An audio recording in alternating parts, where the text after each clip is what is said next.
What follows is my 100-day action plan to make America great again. It's a contract between Donald J. Trump and the American voter, and it begins with bringing honesty, accountability, and change to Washington, D.C.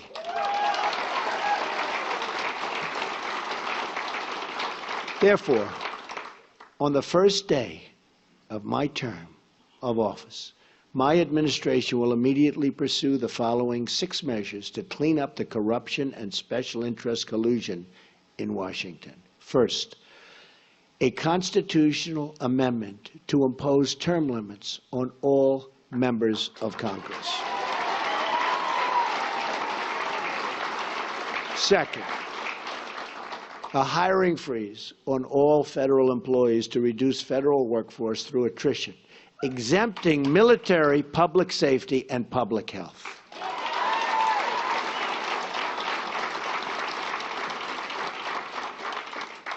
Third, a requirement that for every new federal regulation, 2 existing regulations must be eliminated. Regulations are killing our country and our jobs. Fourth, a 5-year ban on White House and congressional officials becoming lobbyists after they leave government service, making a fortune.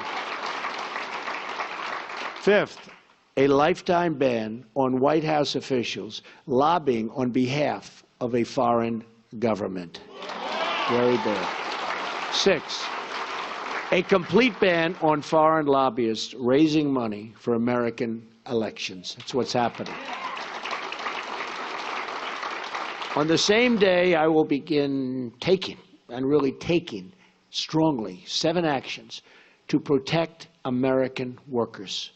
Our American workers have been treated so badly by politicians that don't have their interests at heart. And we're going to change that. We're going to change that very, very fast.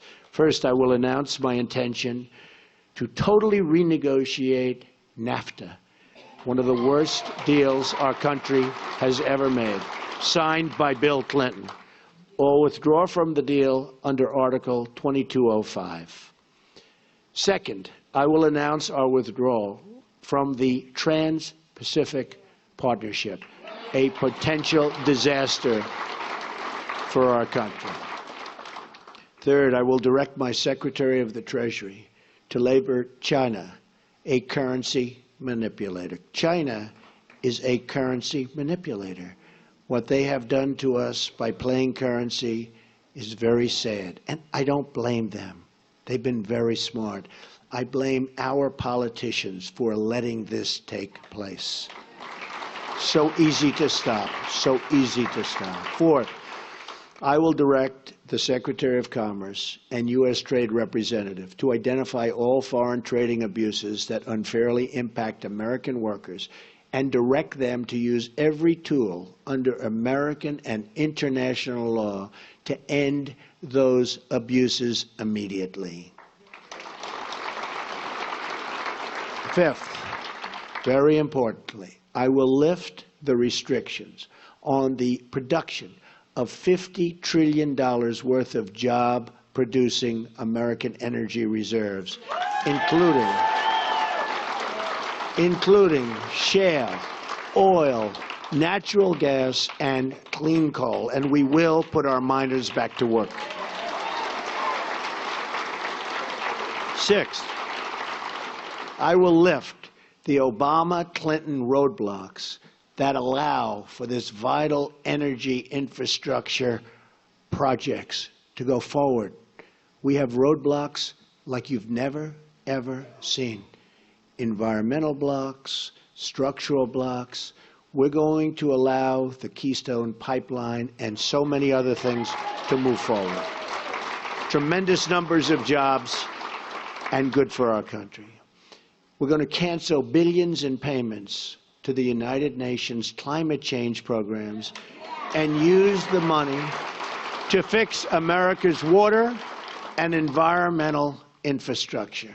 We're paying billions and billions and billions of dollars. We're going to fix our own environment.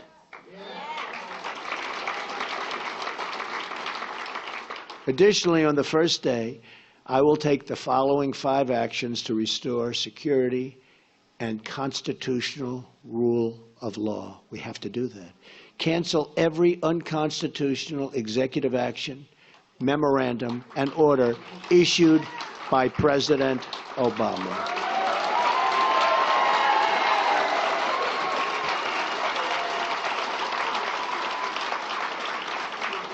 Second, begin the process of selecting a replacement for Justice Scalia, whose wife, by the way, has a Trump sign. His wife is a phenomenal woman. Has a Trump sign in her front yard. Isn't that nice? I just found that out this morning. Boom. Isn't that nice? He was great.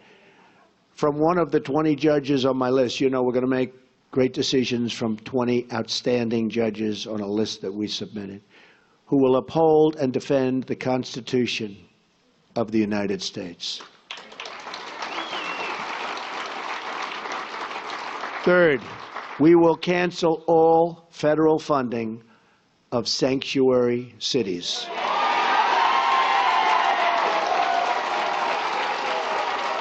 Fourth, we will begin removing the more than 2 million criminal illegal immigrants from the country. These are our drug dealers, gang heads, gang members, killers, and cancel visas to foreign countries that won't take them back.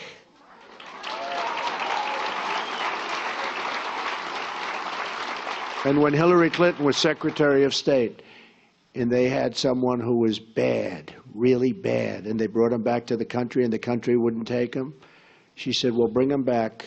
We don't want to force the country to take him. There won't be one such instance if I become president, believe me.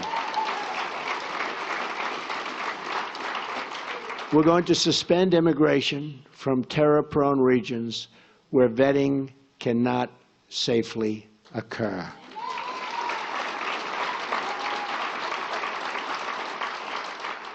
And if you look at Syria and the migration, we're taking in thousands and thousands of people into our country. We have no idea who they are, what their thought process is, where they come from. And Hillary Clinton wants to increase the number of those thousands and thousands currently pouring in by 550%. Radical Islamic terror is right around the corner. We have to be so tough, so smart, so vigilant. We can't allow that to happen. We have enough problems. All vetting of people coming into our country will be considered extreme vetting. We will be very careful. Next, I will work with Congress to introduce the following broader legislative measures and fight for their passage within the first 100 days of my administration. Middle Class Tax Relief and Simplification Act, an economic plan designed to grow the economy 4% per year and create at least 25 million new jobs through massive tax reduction and simplification in combination with trade reform, regulatory relief, and lifting the restrictions on American energy. Need that so badly. Jobs. We need jobs. Our jobs have left us. Our good jobs have really left us. The largest tax reductions are for the middle class, who have been forgotten. It's called the forgotten man and woman. They have been forgotten. The middle class with family of 2 children will get basically approximately a 35% tax cut, and that's what they can use, and that money will go back into the economy.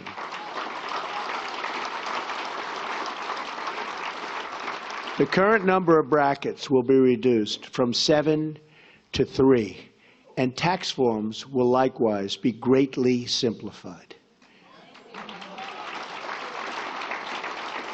The business rate will be lowered from 35% to 15%, and the trillions of dollars of American corporate money overseas can now be brought back at a 10% rate. It's stuck We can't bring it back. $2.5 to $5 trillion.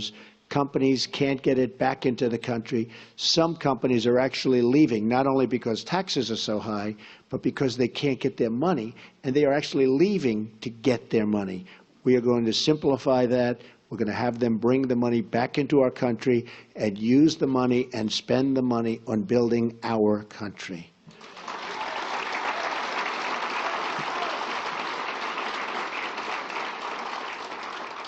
End the Offshoring Act. Establish tariffs to discourage companies from laying off their workers in order to relocate in other countries and ship their products back to the United States tax-free. They leave the United States, like Carrier, like Ford, like so many others. They leave the United States. They fire all of their employees. They go to Mexico or another country. They build a beautiful brand new plant. They hire other people. They then take their air conditioners, their cars, whatever they're making. They send it tax-free across what will be a very strong border, believe me. But they send it tax-free across the border.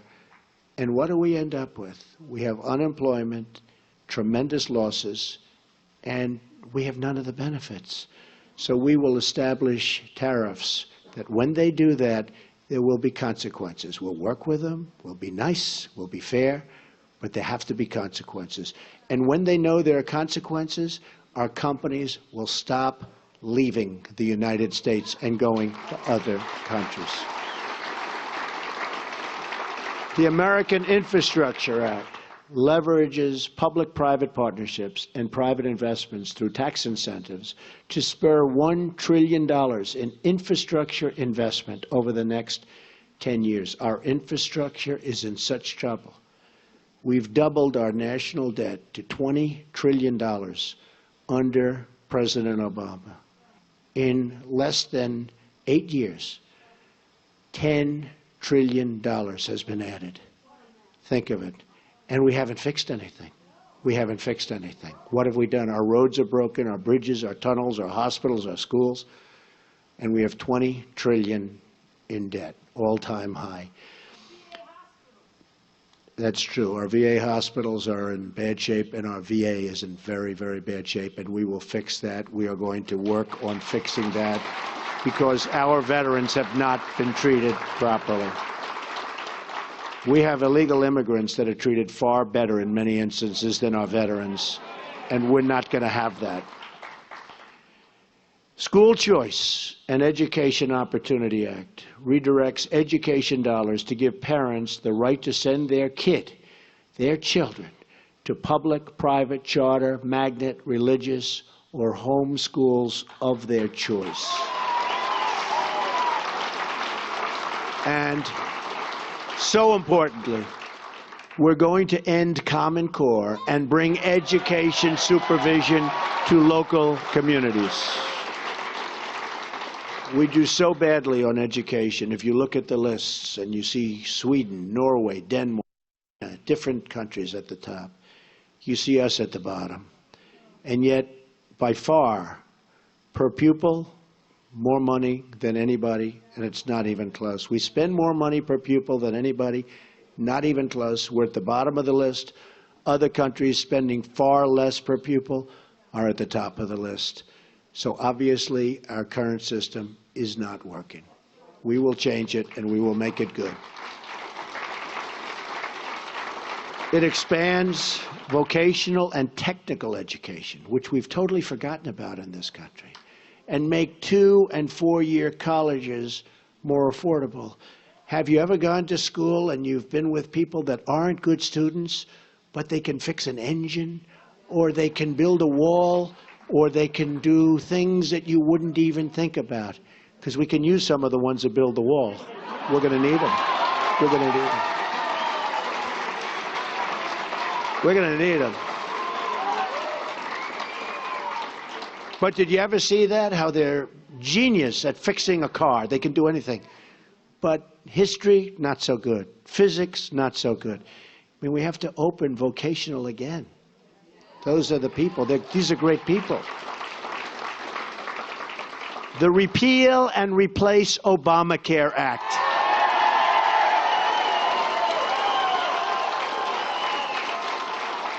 fully repeal Obamacare and replace it with health savings accounts. So we can do that. The health savings accounts, it's one way. There are numerous ways, but this is one very good way. The ability to purchase health insurance across state lines, which we have to do because that's competition. The politicians won't let go of it because the insurance companies, they don't want competition. But we'll open it up. Believe me, we'll get rid of that. I've been saying it for years. And let states manage Medicaid funds. It will be so good. Reforms will also include cutting the red tape at the FDA. There are over 4,000 drugs awaiting approval, and we especially want to speed the approval of life-saving medications. I mean, they're looking at drugs that are looking very good, and you have terminal patients that it's over. These people, they're dying. They want to get the drug. They won't be living much longer. And we study it for years and years. At some point, they have to do what they have to do. They have to do it properly. But we have 4,000 different drugs and products waiting in line for approval, and we can't get them approved. We're going to speed up that process very significantly. Affordable Child Care and Elder Care Act allows Americans to deduct child care and elder care from their taxes, incentivizes employers to provide on-site, and so important, child care services. And you see that with a couple of companies, and it's such a great thing to see. And creates tax-free dependent care savings accounts for both young and elderly dependents with matching contributions for low-income families. So good. End Illegal Immigration Act. Fully funds the construction of a wall on our southern border. Don't worry about it. Remember, I said Mexico's paying for the wall. With the full understanding that the country of Mexico will be reimbursing the United States for the full cost of such a wall, okay? We're going to have the wall. Mexico's going to pay for the wall. Mexico's, by the way, I met with the president of Mexico 2.5 months ago. Wonderful meeting, wonderful person. But I told him, this is a two-way highway, not a one-way highway. We have our people. We have to take care of our people. We have to protect our people. So it's got to be a two-way street. Otherwise, it's going to be a whole different deal. But it establishes a 2-year mandatory minimum federal prison sentence. This is people coming in illegally for illegally re-entering the United States after a previous deportation, and a 5-year mandatory minimum for illegally re-entering for those with felony convictions, multiple misdemeanor convictions, or 2 or more prior deportations. So when somebody comes in, we send them out. They come back in, they go to prison for quite a while. They come back again, they go 5 years. Because what's happening is they're coming back 10 times.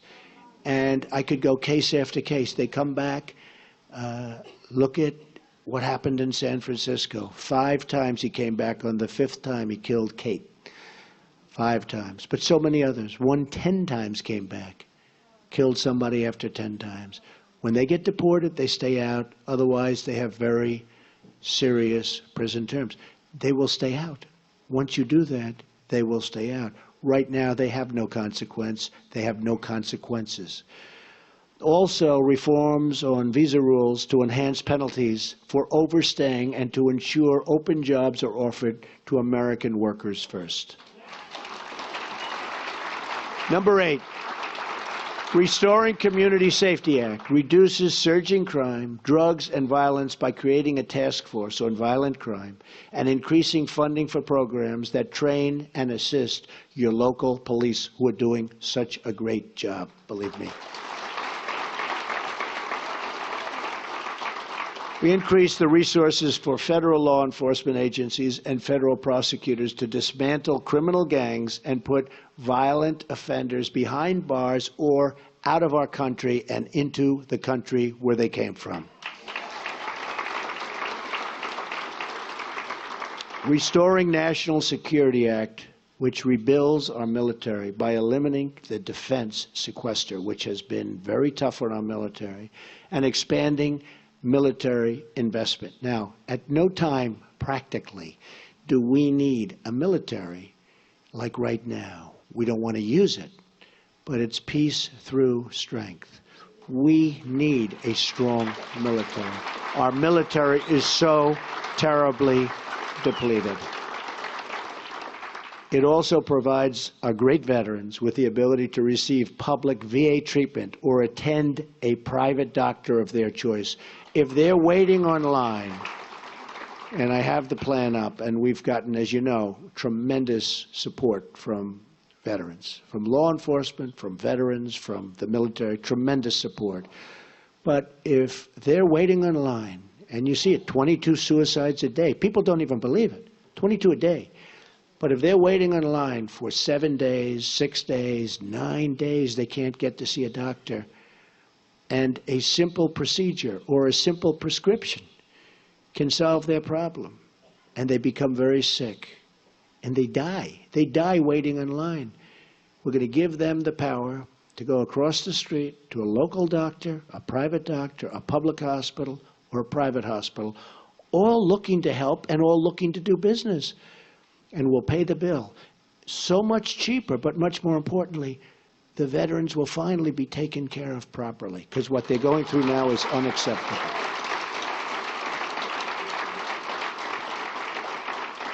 Also, we're going to protect our vital infrastructure from the new thing. It's called cyber attack. It establishes new screening procedures for immigration to ensure those who are admitted to our country support our people and our values. We want people that love our country or can love our country, and people that will love our citizens. We want people that can love us. And there are ways through talent of determining that, and other countries do, but we don't. Just come on in, folks, come on in. Clean Up Corruption in Washington Act enacts tough new ethic reforms to reduce the corrupting influence of special interests and donors on our politics. On November 8th, Americans will be voting for this 100-day plan to restore prosperity to our country, secure our communities, and honesty to our government.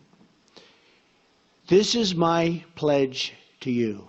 And if we follow these steps, we will once more have a government of, by, and for the people. And importantly, we will make America great again.